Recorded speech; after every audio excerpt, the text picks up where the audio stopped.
Alam nyo ba na ang isa sa pinakakilalang tela sa buong mundo, ang silk, at ito ay galing sa isang uod? Oo, super true yan. Sa video na ito, aalamin natin paano ginagawa ang silk na tela.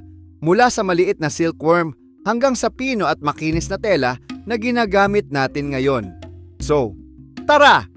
Simulan na natin ang kwento ng pabidang uod.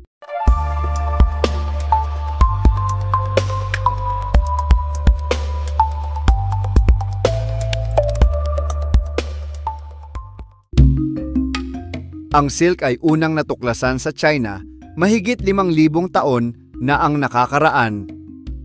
May legend pa nga na isang Chinese empress daw, habang umiinom ng tsaa sa ilalim ng puno ng mulberry, ay napansin na may kukun na nahulog sa tasa niya. Nang sinubukan niyang alisin, napansin niyang humahaba ito at may pino at makintab na sinulid, at doon nagsimula ang paggawa ng silk. Simula noon, silkworm farming o tinatawag na sericulture ay naging malaking industriya sa China at kumalat na rin sa iba't ibang bansa gaya ng India, Thailand at Japan. Ang silkworm ay baby ng silk moth. Pinapanganak sila bilang maliliit na uod at pinapakain ng dahon ng punong mulberry. Sa loob ng 4 hanggang 6 na linggo, tuloy-tuloy lang sila sa pagkain, parang walang tigil na kain at tulog mode. Pagkatapos nilang lumaki, nagsisimula na silang gumawa ng cocoon gamit ang kanilang sariling laway. As in laway talaga, pero hindi ordinaryong laway yan. Mayroon itong protein na tinatawag na fibroin na nagiging solid thread kapag nakalantad sa hangin. Sa loob ng 2 hanggang 3 araw, nakabuo na sila ng cocoon na parang maliit na bola at diyan nagtatago ang uod habang nagiging moth. Kapag handa na ang mga cocoon, inaani ito ng mga silk farmers.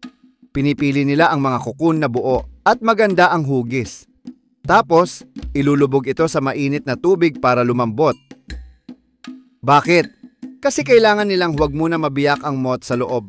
Dahil kapag lumabas ang moth, mapuputol ang sinulid at di na magiging maayos ang silk. Pagkatapos lumambot, doon na nagsisimula ang reeling process. Ito yung pagkuha ng mahabang sinulid mula sa cocoon. Alam mo ba, isang cocoon lang, pwedeng may 1,000 metro ng silk thread at para makagawa ng 1 kilo ng silk thread, kailangan ng halos 2,500 hanggang 3,000 cocoons. Sa reeling, pinapaikot ang sinulid sa malaking spool. Kadalasan pinag-iisa ang 4 o 5 na threads para mas matibay. Pagkatapos nito, pinatutuyo at nililinis para mawala ang natural na malagkit na substance na tinatawag na serisin. Pag natanggal na ang serisin, mas makinis at mas makintab na ang silk thread. Ito na ngayon ang ginagamit sa spinning. Dito ginagawa ang mga silk yarns na pwedeng ihabi sa tela. Pagkatapos maihanda ang silk yarns, nilalagay ito sa loom, isang makina na panghabi ng tela. Dito ginagawa ang iba't ibang pattern depende sa gusto ng design, plain patterned o embroidered. Kapag tapos na ang paghabi, daraan pa ito sa dyeing process. Dito nilalagyan ng kulay gamit ang natural o synthetic dyes. Sa part na ito, nagkakaroon ng buhay ang silk. Makikita mo na ang mga kulay na gold, red, blue o kahit pastel shades.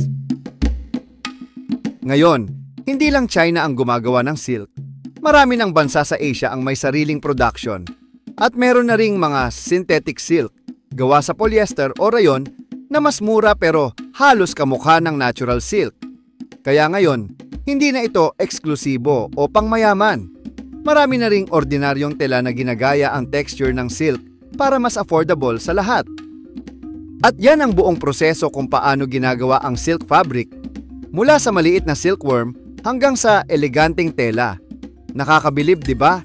Isipin mo, isang uod lang, kayang gumawa ng sinulid na halos 1 kilometro ang haba. Kung nagustuhan mo tong video, huwag kalimutang like, share, at subscribe at i-comment mo kung gusto mong gumawa ako ng video tungkol sa iba pang uri ng tela o mga weird materials na ginagamit sa fashion. Salamat sa panonood at hanggang sa susunod na kwento.